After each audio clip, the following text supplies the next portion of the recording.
ends so abruptly all of a sudden. It's like, why is it not ending the way it's supposed to? Welcome, everyone. Hello. Thank you. Welcome to Real News Live. This is a Toxically Masculine Tuesday.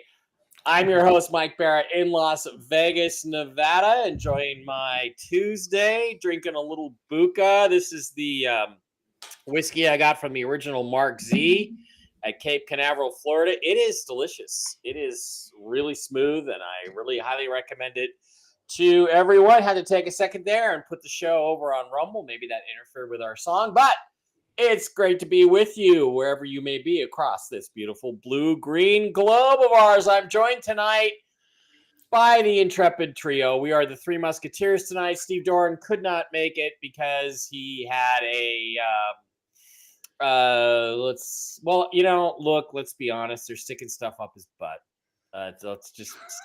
He's at the doctor.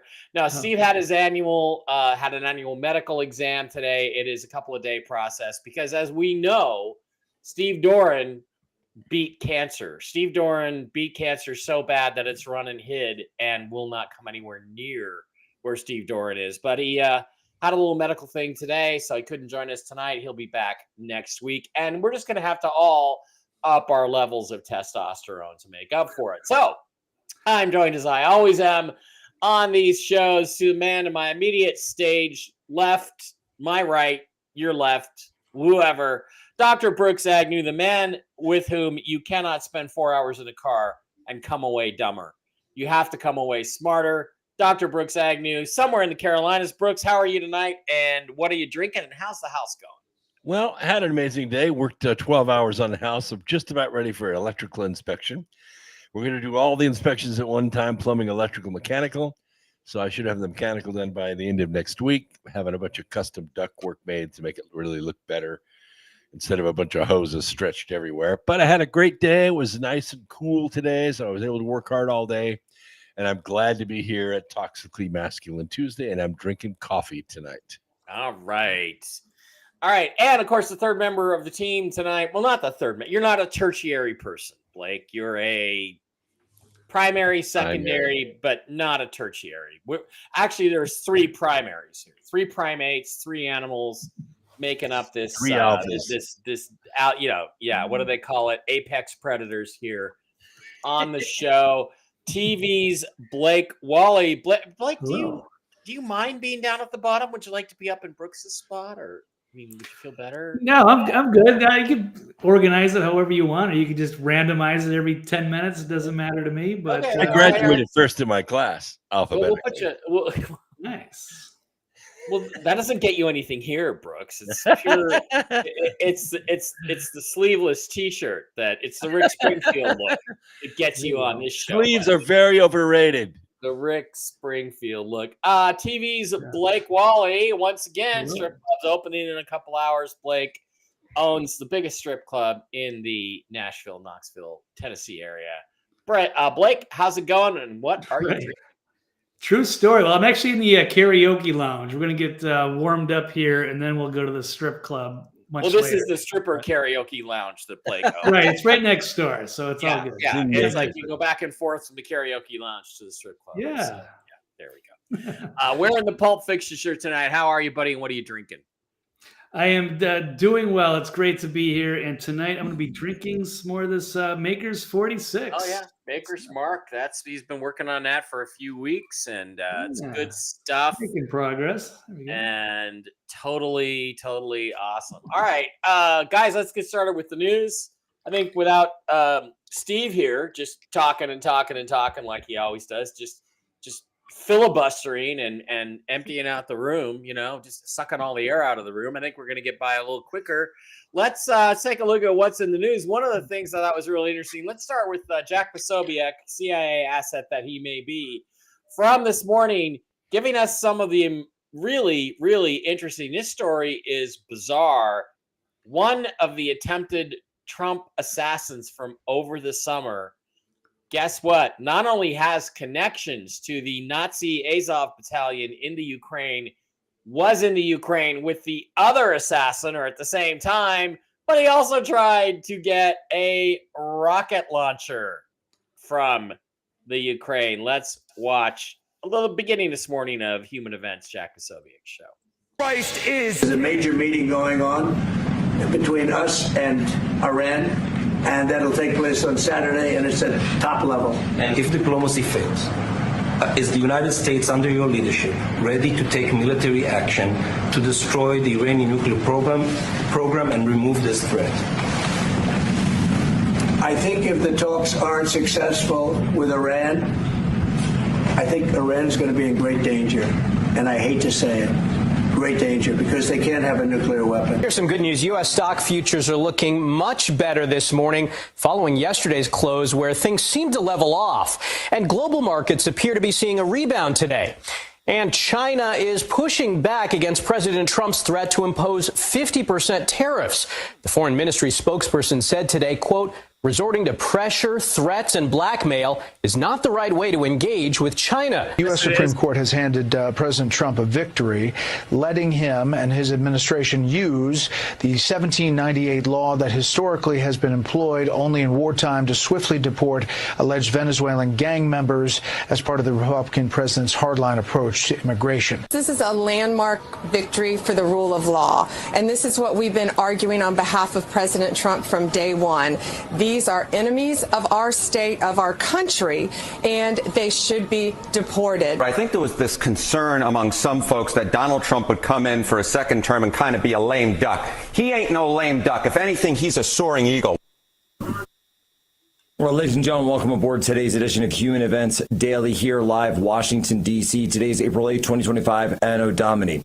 In a filing last night in court down in the Federal District of Florida, Ryan Wesley Routh, the individual who was involved in the second assassination attempt on President Trump, was given a huge new piece of information. We've got now more evidence on his background, his dealings, and what exactly he was up to down there in the weeks and days prior to the assassination attempt on President Trump. Now, remember, this is the September 15th assassination attempt, not the Butler, Pennsylvania assassination attempt.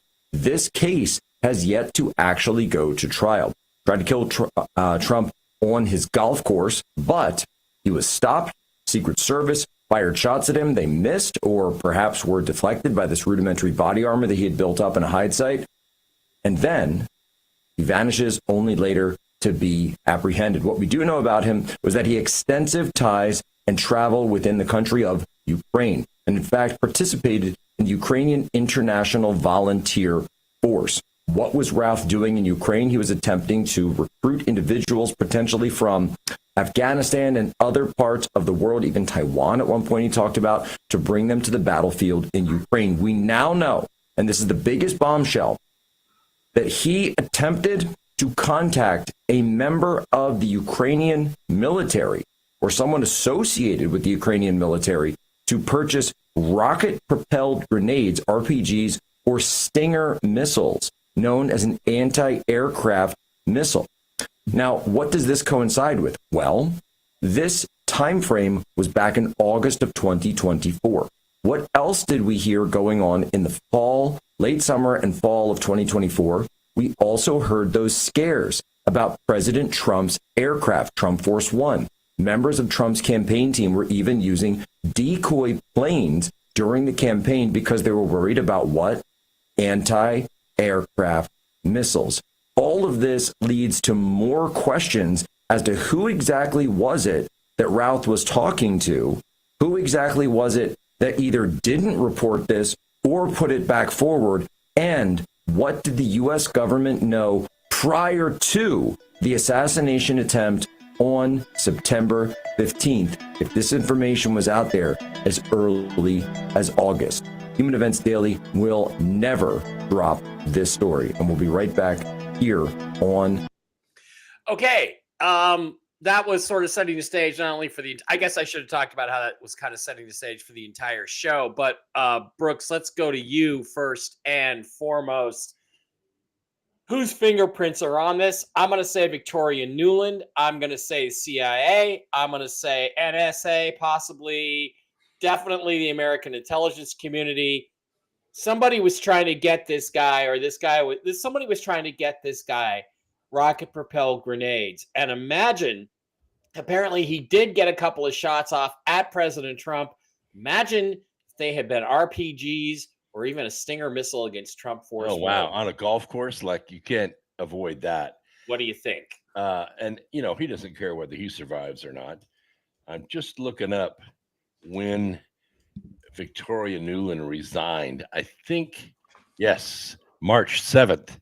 She resigned officially from the State Department and started covering her tracks. So it makes sense that, you know, 3-4 months later, she's trying to groom an assassin to take a shoulder-fired missile or a RPG to take out either Trump's airplane or his golf cart. This is the kind of people we're dealing with. And of course, she wouldn't do it herself, but she would get somebody to do it. And this guy was in position, well-funded, well-covered, and really it was pure accident that the Secret Service agent spotted his rifle barrel in the bushes, took several shots at him and missed him. Of course, he's shooting a 9mm from, 80 yards away or 70 yards away. That's pretty hard to hit somebody in the bushes, especially he had some makeshift barriers set up on the chain link fence, and they may have deflected those rounds where he'd get away, but then they caught him. Well, not only that, but the thing too, Blake, is that's so ridiculous about this is how did this guy get this close to the president? They had to have let him basically in there and get set up, create this sniper's nest. I just spent the weekend talking about the Kennedy assassination at the Alien event LA and, the Lee Harvey Oswald sniper's nest and all that stuff. Look, the bottom line is this guy should not have been anywhere near the president. It is not a lapse in security. He wasn't the president yet, but he was going to be. It's not a lapse in security. It is a deliberate, collaboration with some higher forces. And we have to find out, who did he go through to try to get rocket-propelled grenades? If he'd had them, he might have been successful. Who did he go through? Because he had to have had some intelligence connections in the U.S., don't you think? Yeah, that was the word at the time. I remember we were talking about that. Somebody had tipped him off. I don't remember if Trump had moved locations, but he happened to be in the right spot at the right time and before a lot of other people should have known about something like that. So he wouldn't have been prepared. He was like sitting there all night waiting for it, the attack. So, yeah, it's starting to sound like he's potentially like this useful idiot intelligence asset who believes all the propaganda, somebody they could control, and somebody they could easily flush and dismiss if things went out of hand. Whether he got it off, they could have killed him after, like Oswald, or they can just have him totally discredited. But yeah, it would have been a game changer had he gotten onto some military technology like that with an RPG. Yeah, he could have done. That it could have been the end of Trump at that point, or with the Stinger missile. That's pretty terrifying too. They could have taken out a plane. So who knows what they were really up to? But yeah, it looks like it's time to start asking. I think that's a great idea to start with Victoria Nuland. I'm sure she knows something. Well, yeah. I can't think of anybody else that would point to. But here's the other thing, Brooks. If somebody in Ukraine was in contact with this guy, if it's somebody close to Zelensky or associated with Zelensky, doesn't Zelensky have to go now? He has to be forcibly removed because he's not an elected president anyway, doesn't he? That's correct. If you have a state-sponsored effort to assassinate the leader of another country, that country can retaliate directly. You don't just get another chance. And by the way, let's not forget about Tommy Crooks. The pathway was laid open for him to set up, and he wasn't all that clandestine, to tell you the truth. Everybody, well, that is to say, everyone with a radio knew Tommy was there the hours before he took the shot, that he was range finding, that he had backpacks, that he was inside the perimeter with a backpack, which is a big no-no. Mm-hmm. The Secret Service didn't come there to run the meeting, and the FBI and Secret Service were totally silent on the radio till 3 minutes after the shots were fired. And then, of course, Tommy's dead, so he can't testify in his own behalf. And then they washed his DNA evidence off the roof and then cremated his body. How much have we heard about it since July? Not diddly shit. Is he Thomas Crooks though? We've gone through this a month or two ago. He doesn't look like Thomas Crooks. He looks like Matthew Urich, the guy with those weird loop earrings in his earlobes that he took out and they're healed back up. And it looks tattoos. like Matthew Urich. And if it's not Thomas Crooks, if that is Thomas Crooks, then where the fuck is Matthew Urich? Where is this guy? Where is this Antifa killer who looks like Thomas Crooks that they were probably talking? And they probably also knew this guy because they all had these Ukrainian connections. And if it's a connection back to Ukraine, that's a direct connection back to CIA. Am I wrong? No, you're not wrong. And I think they traced the money and found that both of these assassins were getting money from the same cash drawer. Yeah, that's pretty amazing stuff. So there's a little more detail involved with this. Let's go over. Maybe we can pick up a little bit here. August 2024. This is right before the assassination attempt. He attempted to acquire anti-aircraft weapons as direct evidence of his assassination attempt. Ruth sought to purchase the devices online from an associate Ruth believed to be a Ukrainian with access to military weapons. Why would he believe that if he didn't already know somebody in Ukraine? Ruth told his associate to send me a rocket-propelled grenade or Stinger, and I will see what we can do. Again, emphasize what's the most important word in that sentence, Blake? We. I will see what we can do, meaning Ralph is working with somebody else. Trump is not good for Ukraine, which led the two to discuss Ralph's purchase options. I need equipment so that Trump cannot get elected. How can he not get elected? If you kill him. If you're at war, those items are lost or destroyed daily. One missing would not be noticed. Do you think Trump? So he's trying to talk this guy. This is him. He's trying to talk this guy into getting him a Stinger or a rocket-propelled grenade launcher to kill President Trump. So there's no disputing this. Again, if this leads back to Zelensky's government, guys, what's your opinion on what needs to happen, Blake? I'll start with you. What do you think needs to happen to Zelensky if it turns out Zelensky's people were working with this guy, trying to help him out? What needs to happen to Zelensky then? Oh man, he's in a lot of trouble. So I don't know if they can extradite him or if he's gonna just I forget what's the term where they send him out somewhere where he's just outcast forever. I'm not sure what they could do to protect him at that point. So they'd have to bring him to the negotiating table and decide his fate. So I don't think it's going to work out too well for whatever they're going to do. I don't know. That's an interesting twist if that happens. So that would be interesting to see. But somebody's got some explaining to do, and fortunately, they didn't get that equipment. So there would have been some kind of a paper trail, I would imagine, or that would have been more easily traceable. So they didn't go along with it. But yeah, I'd like to see Zelensky squirm if they can. Ask him. 2 words. Yeah. Enhanced interrogation. Yeah. On Victoria Nuland. Yeah, enhanced interrogation. Well, exile. That's the word I was looking for. Exile. Close proximity with a blow dryer. Yeah. I'll just clamp her nipples up to the truck battery and see how long that takes. I feel like this is escalating. And do you think? Now, this weekend, and I'm making connections that, this is what I do. I make connections that maybe don't seem obvious because maybe they're not true or because maybe they are true.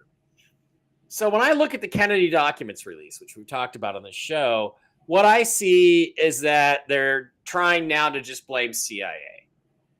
And I say it goes way beyond CIA. It goes to other governmental organizations, NGOs that are not commonly known.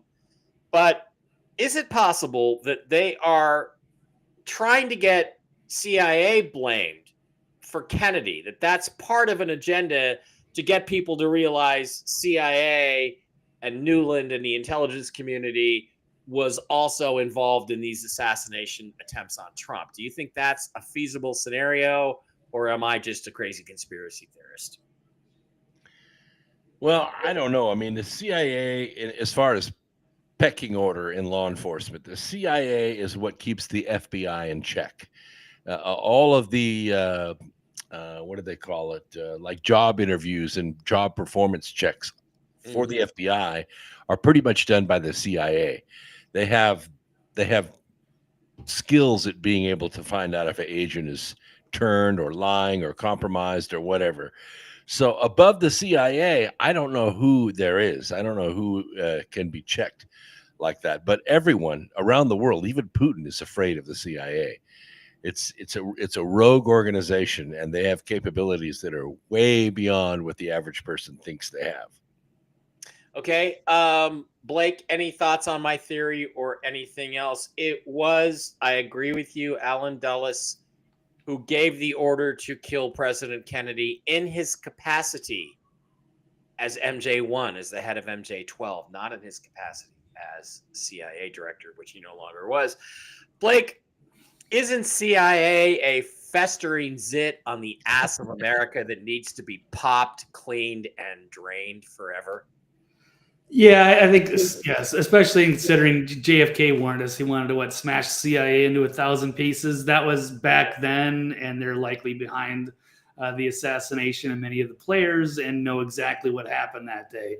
So, yes, and as Brooks is saying, yes, it's a rogue agency, and they might be, very compartmentalized. They might have good and bad factions, but it'll be interesting. We'll have to just kind of take it apart to some extent and see what's going on. But we can't afford to have a rogue agency within our own system here. We're not compatible anymore. But it'll be an interesting truth for America to face, and who's actually running the show.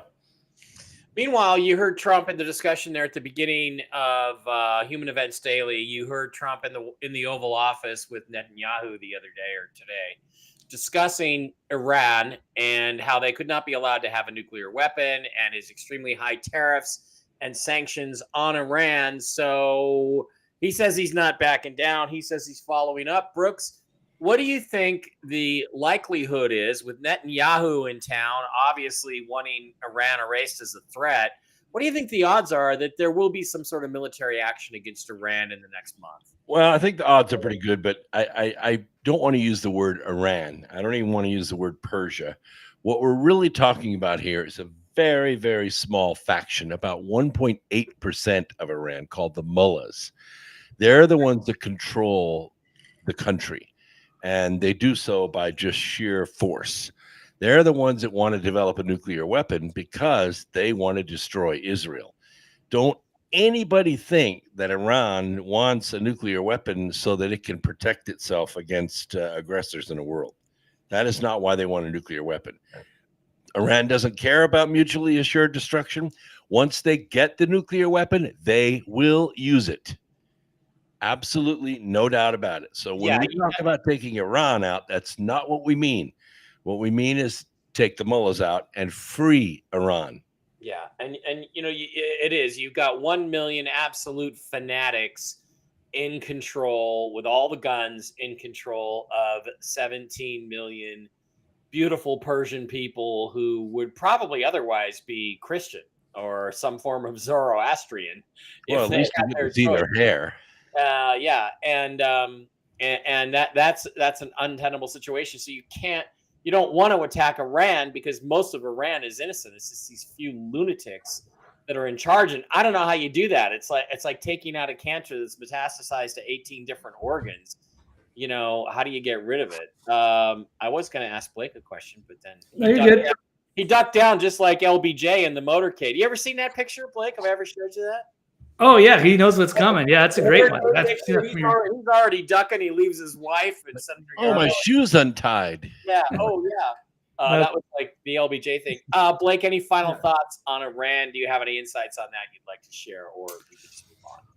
Well, I think you're right. Maybe we could undo that mess because speaking of the CIA, they overthrew Mossadegh and installed the Shah of Iran. So I don't know. Yeah, we could liberate the people. That's one way of solving that issue, either culturally or economically, because certainly militarily is not going to work for anybody. It's a big disaster. So hopefully there's a meeting set up on the 12th. I think Saturday Trump with Iran. It seemed like it maybe even blindsided Bibi to some degree. I think when Bibi was in town the other day, he was, getting ready. Obviously, they talked quite a bit about potential war with Iran.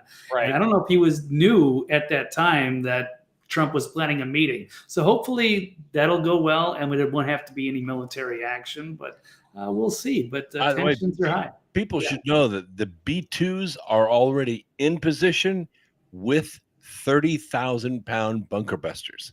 So if President Trump says it's going to go bad for Iran, it's going to go bad for Iran. Yeah.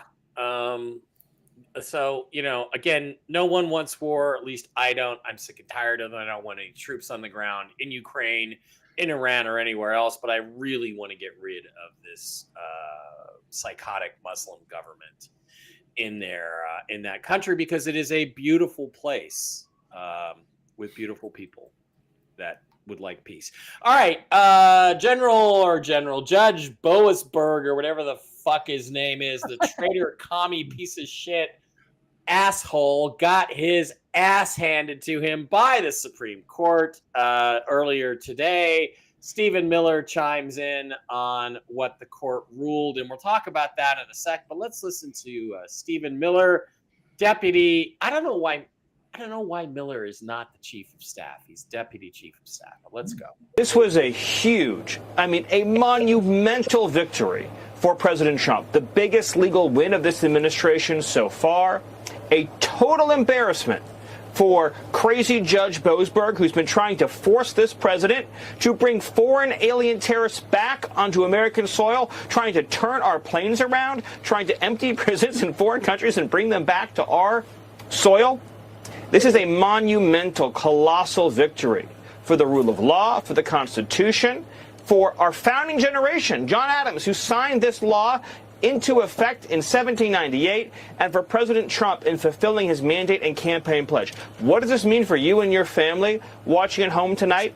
It means that the Department of Justice, FBI, DEA, ATF, the U.S. Marshal Service, Customs and Border Protection, Border Patrol, and Immigrations and Customs Enforcement now have maximum authority to find and remove illegal alien gang members from Venezuela that have been responsible for so much misery in this country, for the torture and murder of Jocelyn Ungary, for the brutal slaying of Laken Riley. Those monsters can now be hunted down and expelled from this country with speed, force, and efficiency. This is a great day for America, Sean. Okay. I have issues with this, and I'm going to present them first. We'll talk to you about this, Blake. First of all, why were we obeying this judge's order anyway? He has clearly, under Article 2, no authority to rule on this. On top of that, he's a district judge. He has no authority to rule outside of his district. I don't know why the Trump administration just didn't tell him to fuck off from the very beginning. And you also have the Supreme Court ruling was a mere 5-4. It should have been 9-0. You've got 3 liberals, and then you've got Amy Coney Barrett, who's a traitor liberal, and we're going to talk about what should happen to traitors after this, who voted with them to make it 5-4. There is no question the president has this authority.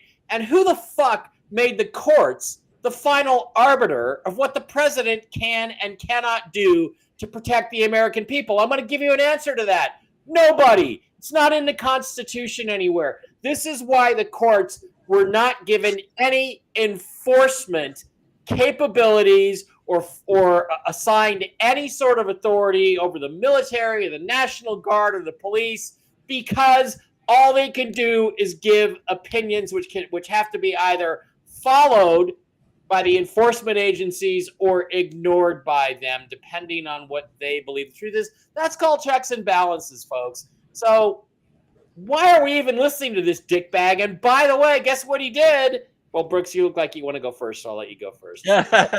Well, and you know what he did? He's already, after he's been shut down by the Supreme Court, he's already gone back to the petitioners and said, oh, re-petition again, and I'll create another ruling to try to stop them. Yeah. This guy, it's beyond the point where we just ignore this guy. I think it's time to just send in Send in the airborne, 101st Airborne of the National Guard, just arrest the guy and put him in a prison cell somewhere, and then just by executive order say your court no longer exists, and then let everybody fight that out while this guy rots in prison. That's my opinion. Brooks, what do you have to say about it? Well, there was another court decision that came in from the Supreme Court on Sunday, and this one Amy Barrett voted the right way. Roberts voted against it, but it still passed 5-4, and that's this.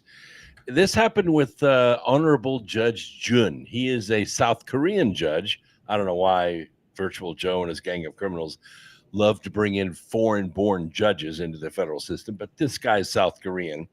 And he did pretty much the same thing Boasberg did, except that he issued what he called a temporary restraining order, but it quacked and walked like a universal injunction. So what happened was the Supreme Court got it, looked at it, and said, this is not a temporary restraining order. This is a universal junction. And then the great decision came out, and that is that district courts don't have the authority to issue universal junctions. And that's what Boasberg's been doing. So once the court made that decision, it undid all of them. All of the TROs are undone. So that's why they have to go back and craft it as a TRO, but they're not going to be able to do it. They can't do it because it won't have the force that a universal injunction has. Okay. If Trump's administration doesn't try to follow legal actions, it just gives the liberals ammo that Trump is a dictator causing more division. Who gives a shit?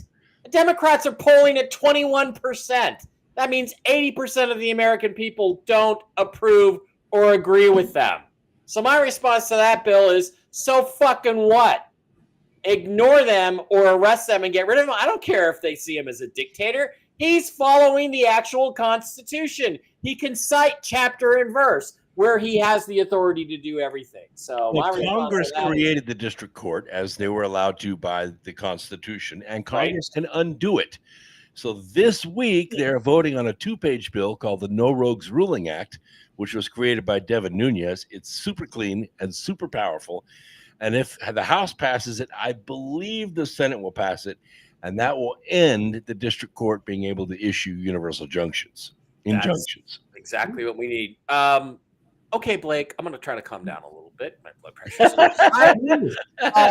little high right now. But should Trump just ignore these courts, or should he try to work through them and with them, even though they are completely stacked with traitors? What say you? No, I mean, I believe in checks and balances. If it was somebody in the Supreme Court, I would definitely take it seriously. But this guy is just a district guy, but he's also an activist. And he seems to have had a conflict of interest because his daughter was providing legal counsel for these gang members, and they probably have a lot of money. So he was shipping his potential clients for his daughter out of state. He wanted to bring them back. And it's insane that he would want to bring like 200 some members of Train de Aragua and MS-13. Now, I would also be sympathetic if he was just, trying to save the one guy. There might be one person out of that entire group of gang members who they may have mistaken for somebody. Yeah, somebody is.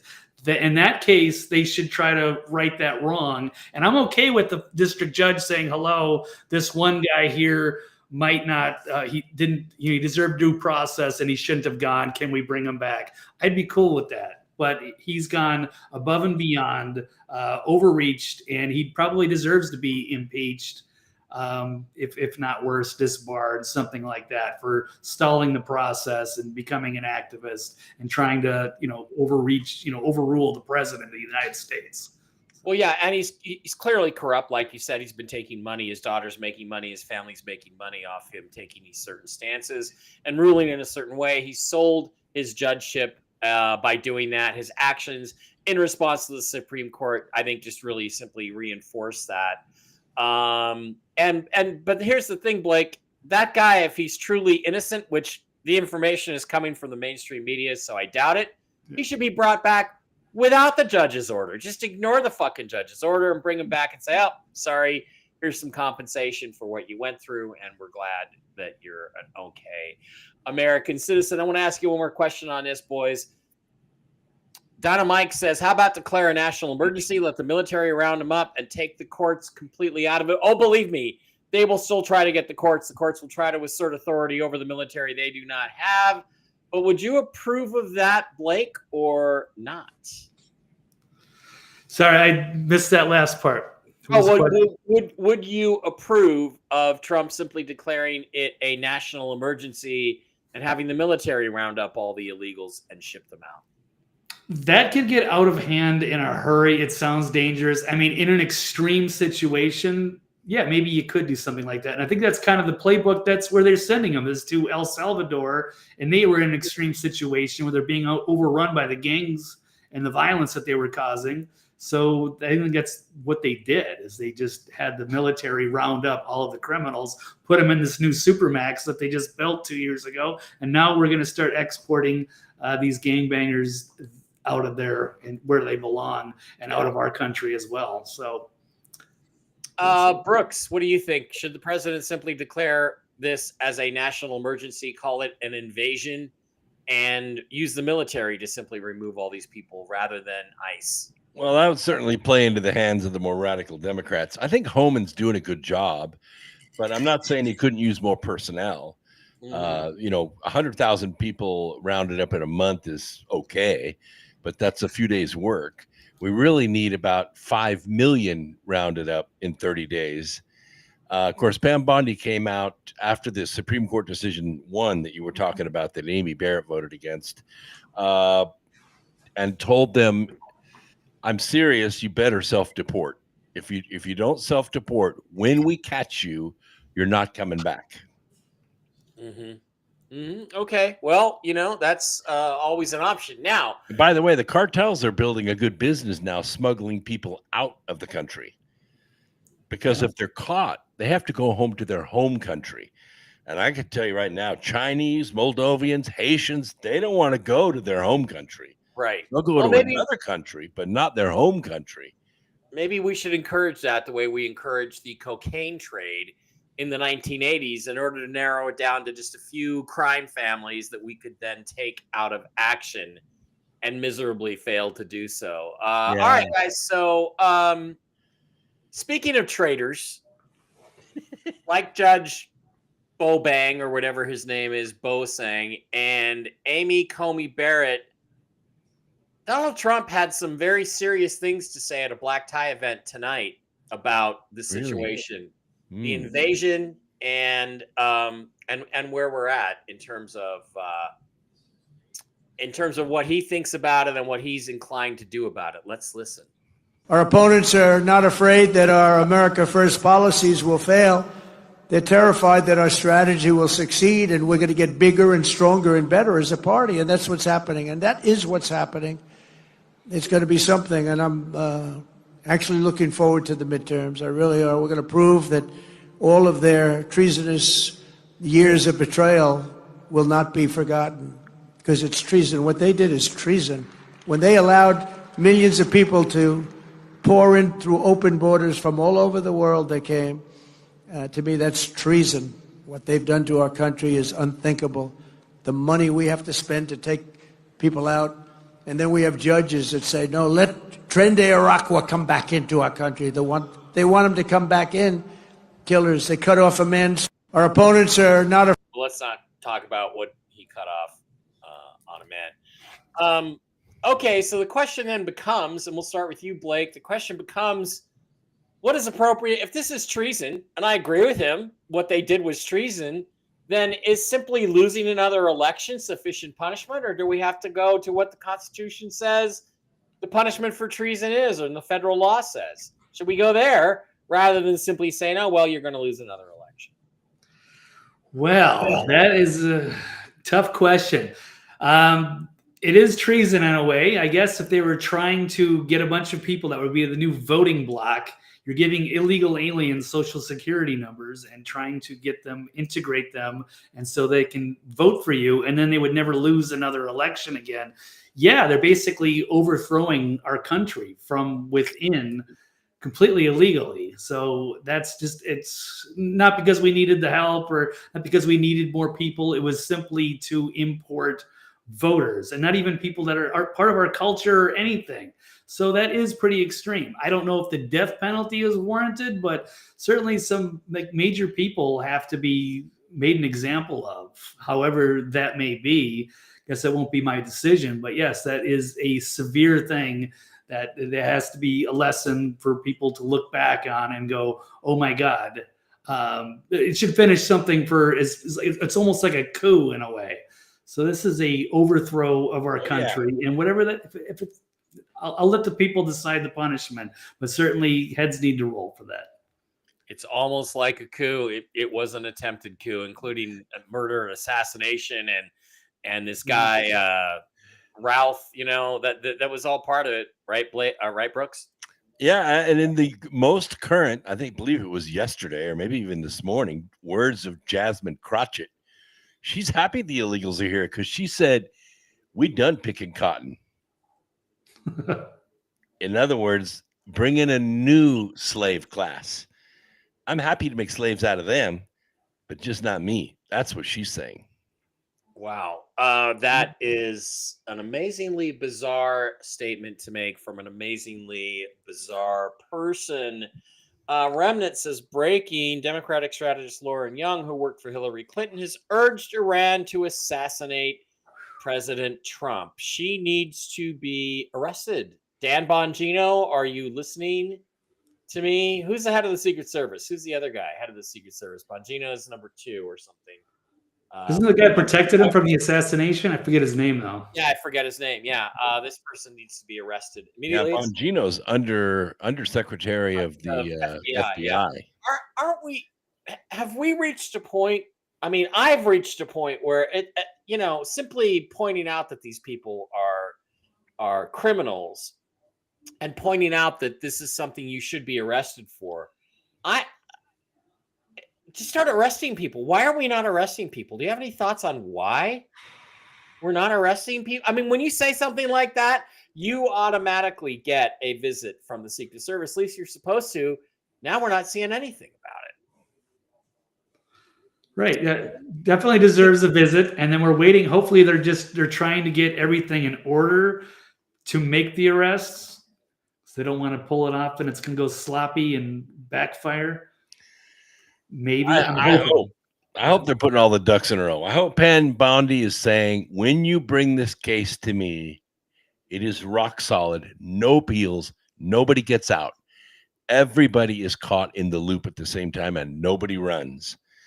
But there are about 300 of them. I call them the top 300 or the global syndicate. You take out these 300 and Americans, hell, the world will have a renewed faith in justice. Yep. Lady Di says, a friend of mine turned in about 7 of his cousins for deportation. I think he'll get about $1,000 per person. Way to go, boy dogs too. Let's raise that to $10,000 a person. We got the money. We got all that gold in Fort Knox. Way to go, Lady Di. Way to go. Tell your cousin to keep doing that. Let's get these people out of here. All right. The next thing, of course, is the tariffs. We're now dealing with tariffs.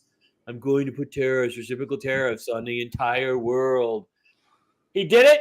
He put high tariffs on Vietnam and Iraq, which is, of course, of keen interest to me because one of the ways you can respond to a tariff like that is to revalue your currency. Donald Trump has gone and started a trade war, which has knocked a bunch of value out of the stock market and a little bit out of the crypto markets. It's interesting. They always accuse Trump of favoring his rich millionaire and billionaire friends over the American people. But let me ask you this, since something along the line, I'll have to look it up, it's Robert Reich, but most of the stocks are held by the rich people. Isn't it the rich people, the deep staters, that are getting butt-reamed over the last few days as he put these tariffs in? Brooks, am I not right about that? You're right. I mean, the top 8% of our country own 90% of the stocks. Yeah. It's not saying everybody's 401k isn't temporarily. Yeah, I'm going to go take a dip. Well, you shouldn't have had any of your 401k in stocks anyway when it's this overinflated. But go ahead. Yeah, you're not selling your 401ks tomorrow. They're going to come right back up. It'll be 40,000 by the end of the month. Don't worry about that. Yeah. The issue is not the stock market. The issue is creating more jobs. If you create in April and May, between the 2 months, you create 500, 600,000 manufacturing jobs in this country, that blows away 1 million federal jobs, which is all Biden could do. These are real jobs. These are jobs that fill up factories, that fill up banks with cash. Manufacturing jobs. Yeah. Let's put it this way. Robert Reich, a.k.a. Frodo, the economic advisor during the Clinton years. This is the thing that cracks me up. These guys are like, oh, we did such a great job on the economy under Bill Clinton. Excuse me. You know what Reaganomics was? Let's simplify Reaganomics. Reaganomics was John F. Kennedy looked at the top marginal tax rate, and it was 90%. And he said, nobody is going to work for 10 cents on the dollar. They're not. So let's cut it to 70%.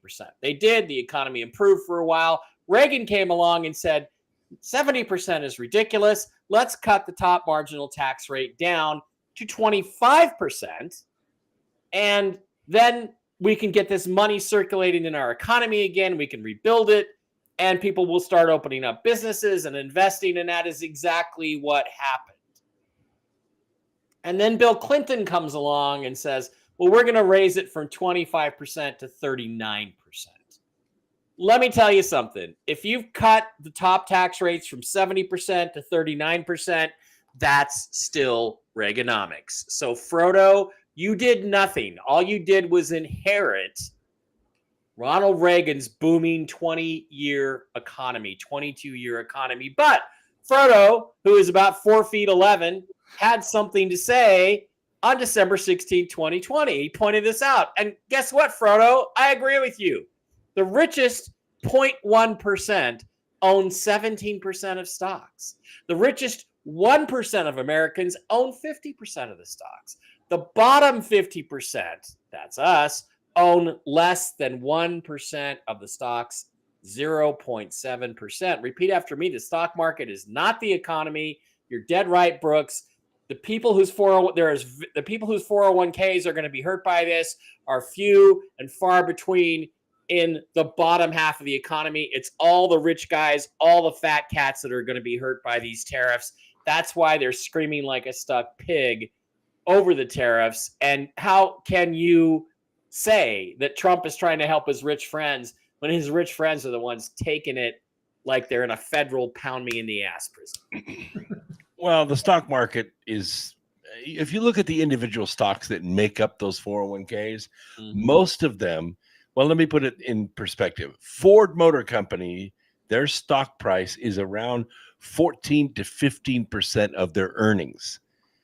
Tesla is at 200% earnings. And that's very typical for a lot of the modern companies, NVIDIA, etc.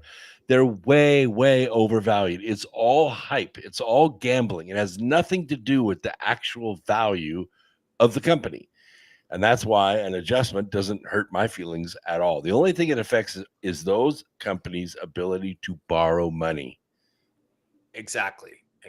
So, all right, let's move on to the next subject. We're getting near the end of things here. Pete Hegseth today, in response to the tariffs, China threatened to raise their tariffs on America even more, to which America said, screw you, Xi Jinping, we're going to raise our tariffs even more. And Pete Hegseth had this to say today about China and their attempts to take over the Panama Canal and their response to these various sorts. They basically said, we're going to try to take the Panama Canal. Hegseth said this. China did not build this canal. China does not operate this canal. And China will not weaponize this canal. Together, we will take back the Panama Canal from China's influence. And we will do this along with other capable, like-minded allies and partners.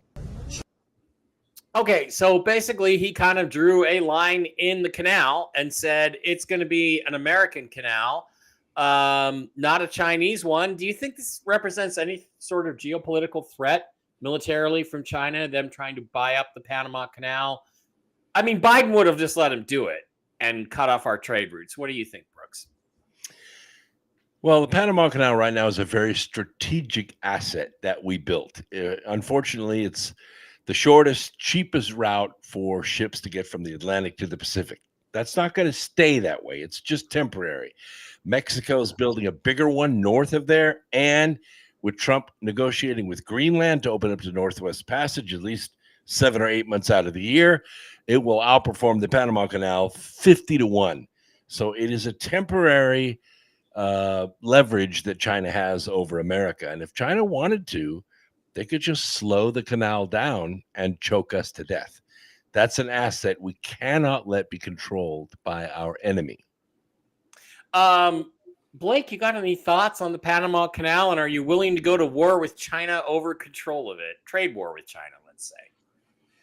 Well, when this first broke, I mean, I was shocked that China would have anything to do with running the Panama Canal through the Americas. That makes no sense to me. So they need to find a solution to get out of there. And I don't know how they're going to protect that militarily. I don't know exactly what they want to do as far as going to war. That would be obviously terrible for all sides. I mean, like a military shooting war. But as a trading war, yeah, this is going to be a huge showdown that's brewing right now, with the tariffs being threatened, and then with the tough talk on Panama. But that one's got to be changed. But if there's another solution where we can compete with that with modern engineering methods and build a new canal through Mexico, as Dr. Brooks has said, or of course, yeah, opening up Greenland, and that there's going to be other trade routes that could potentially open up, and maybe the Panama Canal won't be that significant, but yeah, it's a serious issue, and I can't understand how that would ever be done in the first place. So that's got to be reversed. Okay, let's move on to the last subject of the day, which is tariffs. And I have a lot of interesting things to say about tariffs and tariffs in general. At least I think they're interesting. ComSense says it's been suggested that the External Revenue Service, was going to replace the IRS. A lot of countries have capitulated to charging the U.S. no tariffs. How is the ERS going to, how is the External Revenue Service going to replace the IRS? And Kathy Weber says they're talking about the tariffs replacing the IRS, but the IRS is going away. Part of it's being dissolved in the federal treasury. We will not be paying income taxes. Well, first of all, we don't have a trade agreement yet. If tariffs are bad, then why does every other country charge tariffs on our products? It's worked for them for a lot of years. If tariffs don't generate money, then why does every country impose them on our products? They do generate money. Well, they don't really. The tariffs in the foreign countries do not generate revenue for them. What they do is they keep Corvettes out of Hanover. They keep Mustangs out of Tokyo. They keep our products out of their country. We don't pay those tariffs. No, maybe 0.5% of their country can afford to buy a Ford Mustang with a 27% tariff on it. They're not going to do it. They'll just buy a BMW. We, however, buy BMWs and Toyotas and Nissans and everything. Of course, a lot of those cars are made in this country as well. The foreign ones like Jaguar and Land Rover, you might as well keep them on the boat in the UK and France. They're not coming here. And okay, so the other thing is I did a little bit of research this week, and I said, okay, how much did inflation cost the average American family in the last 4 years when we had terrible inflation? The answer is about $6,800 a year. $7,000. That's $7,000 a year for 2021, 2022, 2023, and 2024. How much does the average American family pay household, not family, let's say household, because Blake's got a household too. Doesn't have a wife and kids. You had that option, Blake, but you turned it down. Pay in income taxes per year. The answer is $15,000 per year on average. So if you get rid of the income taxes all across the board, and the tariffs cause inflation, which is what all these people who don't have $7 billion like Donald Trump are telling you, oh, tariffs are bad because they know better than the guy who's got $7 billion. But even if the inflation is as bad as it was the last 4 years, which it won't when we go to a gold down. I've heard that's not hard.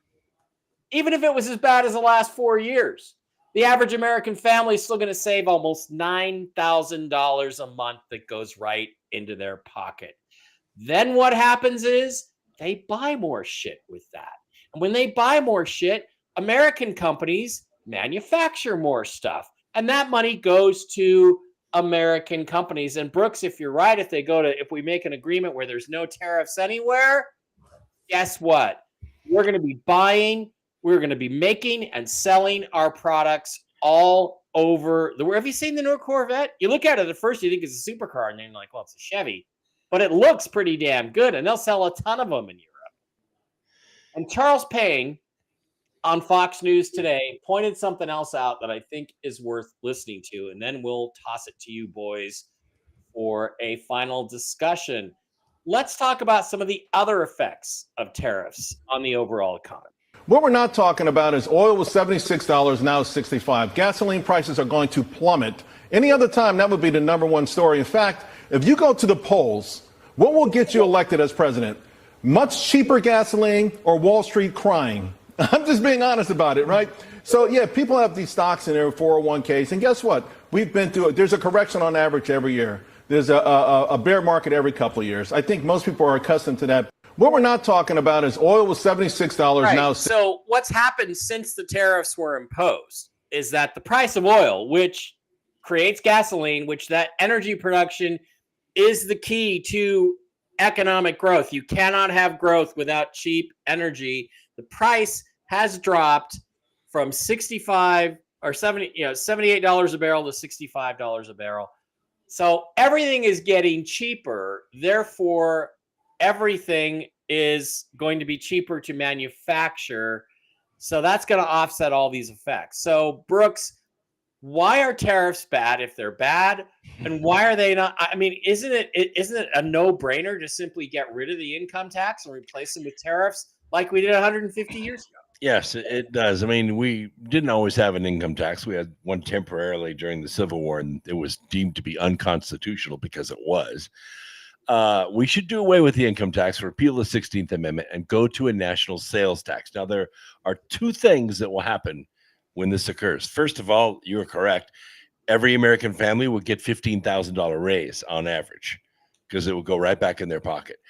The second thing that would happen is we would add 50 million taxpayers overnight, just like that.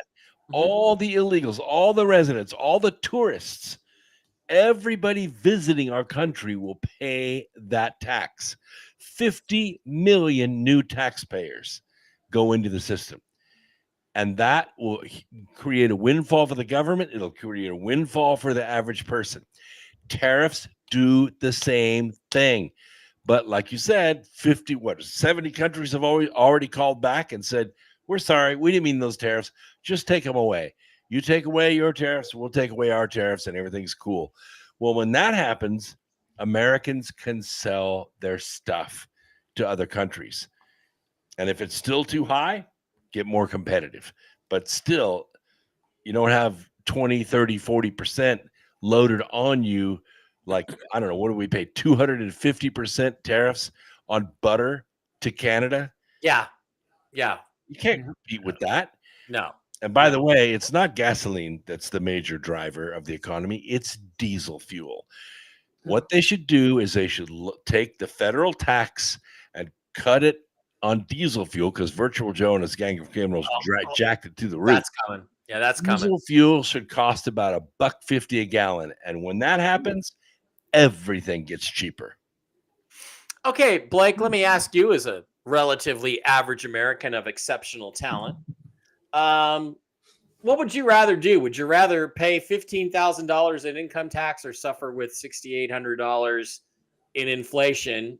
Assuming that even happens, it's going to be less than that. But let's say $6,800 in inflation and get a $15,000 cash payout over the year. Which would you rather have? Would you rather have your extra $15,000 and have to pay a little more for inflation, or would you rather have the inflation and the tax burden?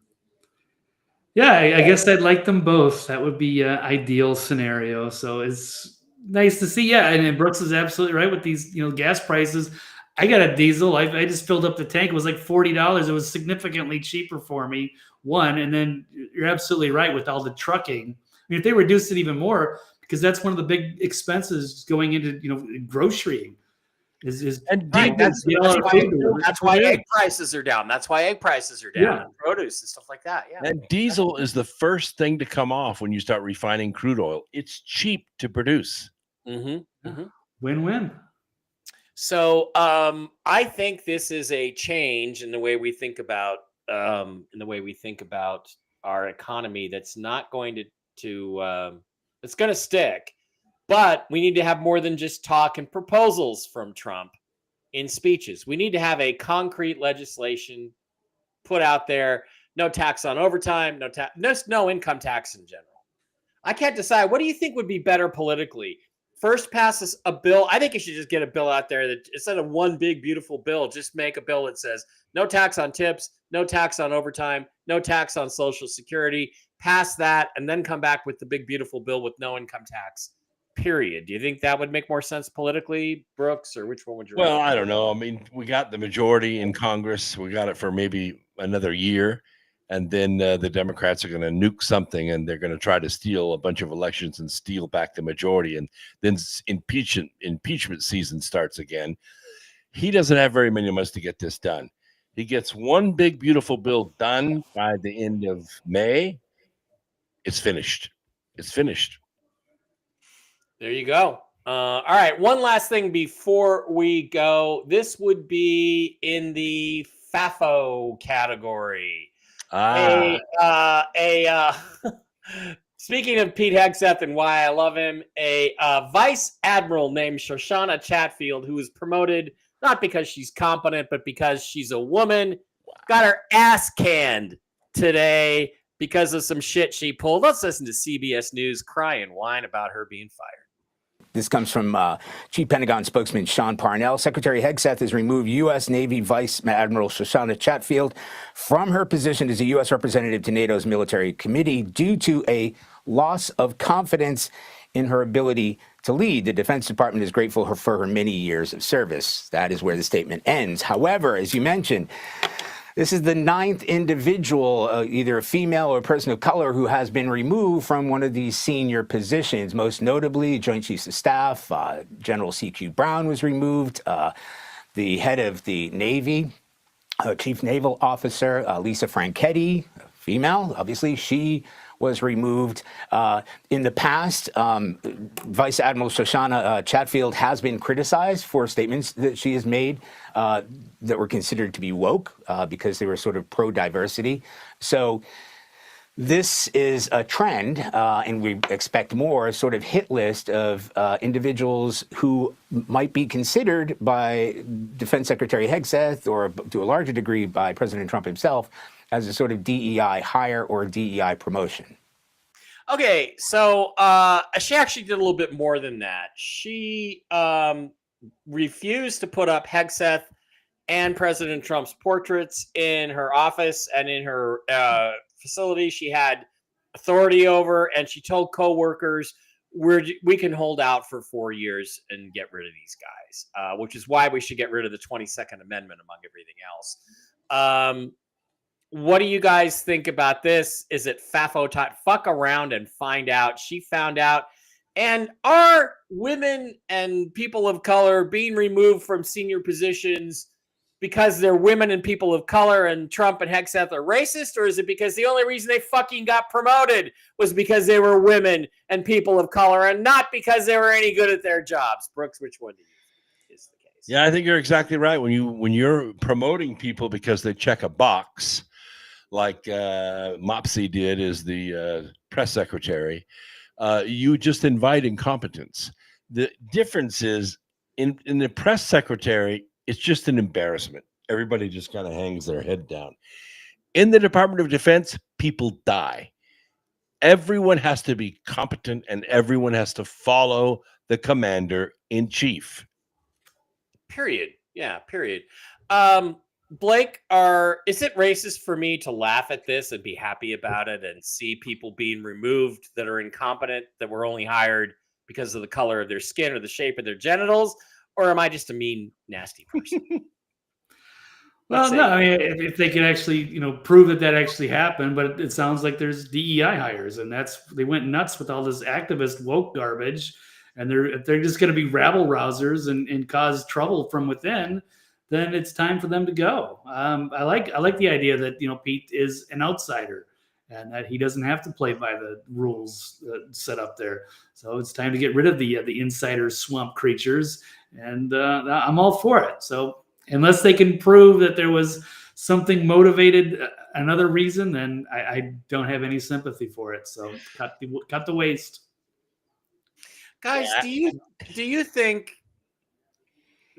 that it would have been better to if I had been Trump in 2016, I would have made a list of every flag officer that was promoted by either Bill Clinton or Barack Obama. And I would have fired or retired each and every one of them and gotten them completely out of the military. So there was no one left for Biden to promote. Get the woke military out. I would have just done that day one. Yeah. And I would have also done it just day one here in on January 20th, 2025. Would it have been better to just do something completely sweeping like that rather than wait for them to provoke you? Is there a political game here, or do you think they just don't know who all the bad apples are? Well, I definitely think it's a political game, and you're bringing it into the military, but simply firing them and letting them keep their pensions and their rank and basically go out to pasture, I don't think it's enough. I think in a lot of these cases, they were actually aiding and abetting our enemies. Well, yeah, if you commit insubordination or if you commit insubordination by not following direct orders from the commander in chief to get rid of DEI and stuff like that, or you criticize, the commander in chief. Yeah, I think you're right, Brooks. Well, I don't know about criticize, but in some cases, they actually worked against the mission. Mm-hmm. They actually worked against the mission. In that case, you need to be court-martialed. Take a couple of those stars away. And in the extreme cases, like in Milley's case, when he was communicating with our enemy, he needs to be put in Leavenworth for the rest of his life. That's the example you need to set. Oh, that's the night you said it. Softballing these bastards and take them out the nice way. Let's take both Vindmans and Milley and let's yeah. All right. Yeah, you follow orders or people die. Deb from Sacramento. Well, first of all, Blake, do you have anything you want to say about that last question? Should Trump have just gotten rid of these people right away, or do you think he's playing the game the right way by doing it? I think maybe you got to test some of these people and see where their loyalties lie, and they failed some kind of internal test. I'm totally okay with that because they're just going to undermine the administration. They could even leak to the press. You can't have people like that. Yeah. I think that her behavior and the behavior of people like her and the behavior of the judge is directly what Trump is talking about when he says treason. Well, okay, start enforcing treason then, guys. That's what you're in a position of authority for. Well, his actions do inspire confidence. I'll say that. Hegseth is now respected in the military because now they see him taking action against these sandbaggers. Right. And that really inspires, the light birds and the full birds and the 1 stars. Finally, you took these bastards out. And that, of course, makes room for the real patriots. Yeah. Deb from Sacramento. Mike, do you have a comment on the numbers protesting in New York around the country? They're all fake. First of all, the numbers are all grossly exaggerated. They're saying there's 30,000 people there when there's 5 or 6 or 9. And you want to follow Tony Saruga on Twitter because he is tracking all of the cell phones. He's buying the data. And again, 90% of the people at these rallies are professional Democrat protest goers, and they've attended 9 or 10 Kamala rallies. The numbers are off the scale. These are all paid fake protests. They are not organic. They are not real. Look at what Laura Loomer's doing. Yeah, Laura Loomer's actually filming the buses lining up. Yeah, and you also got to give credit to Laura Loomer. She got President Trump's attention, and she said, these 3 or 4 people in your administration in these deputy positions are all working for your political enemies, and Trump responded and fired 3 of them the other day. So that's another interesting story. Let's you got lured, ladies. Those people Absolutely. got lured. So let's start to, it's really a little bit concerning that this establishment is so corrupt and so incestuous that you have to have somebody on the outside like Laura Loomer go dig into their backgrounds to show that they don't belong in positions of authority in national security. Well, that's what the free press does. That's what we do. We hold their feet to the fire. So Laura Loomer's just, I mean, not only was she a class valedictorian, but she cut her teeth. She made her name taking out the sheriff in Las Vegas during the Vegas shooting. He lied to the public, and she busted him on live TV. That's how she made her name. Well, and she needs to be sort of a Doge office of personnel. She needs to be going through all the personnel in the executive branch and and really digging into their backgrounds and getting rid of anybody who's affiliated with the enemy, because this is a fight to the death. This is like a mock time on Star Trek. That's what this is. It's for the life or death of our country. Yeah. And it scares me that the Trump people weren't more on top of this. They should be. Absolutely should be.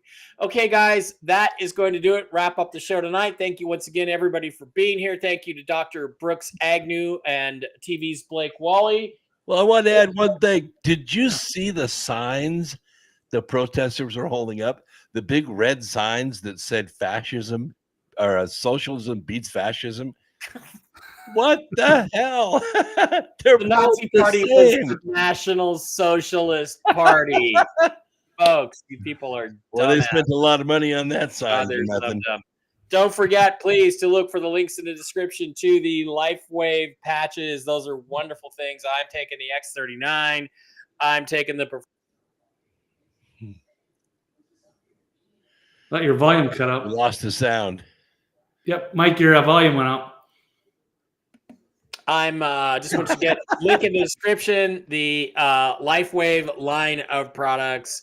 These are awesome. The X39 performance bundle, the X39 patches. They are, I know 3 people that have had incredible results. Link in the description, like feeling so much better. I have a friend who put an X39 patch on his mom who has dementia. She's 84 years old. He put one on her lower spine. And he said within 2 hours, it was like she was like 55-year-old mom again instead of 84-year-old mom. All of her cognitive abilities came back. They've had wonderful results. And link in the description. I've had a couple of interviews with Michael Jaco that are on MikeBara.com. Go check those out. Really, really good stuff.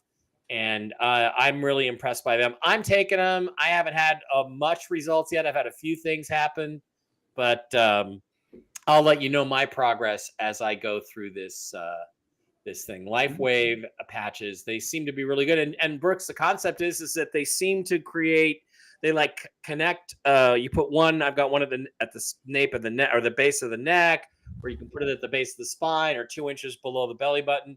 It's supposed to basically stimulate stem cell production, which makes you feel and look and act younger. So we'll see. Yeah. We know you don't need that, Brooks, because you're awesome. You don't need that. I take also, NAD. Don't forget brooksagnew.blog therapeutics. If you need your ivermectin, I can't believe how many people in our community, in the UFO community, still aren't on top of the ivermectin thing. I had a couple of people this weekend. Oh, I'm getting over a cold. I'm like, do you have any ivermectin? Don't you go to Brooks Agnew? It's like we are fighting an uphill battle still, Brooks, to get people to wake up and just start taking this wonderful miracle drug. I don't get it. I had a little bit of a sore throat coming on about 4 days ago.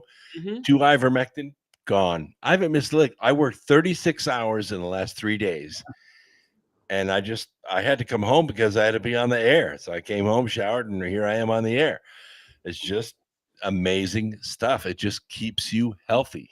link in the description. I'm putting the link in the chat, and I want We're all selling of it you at guys- cost.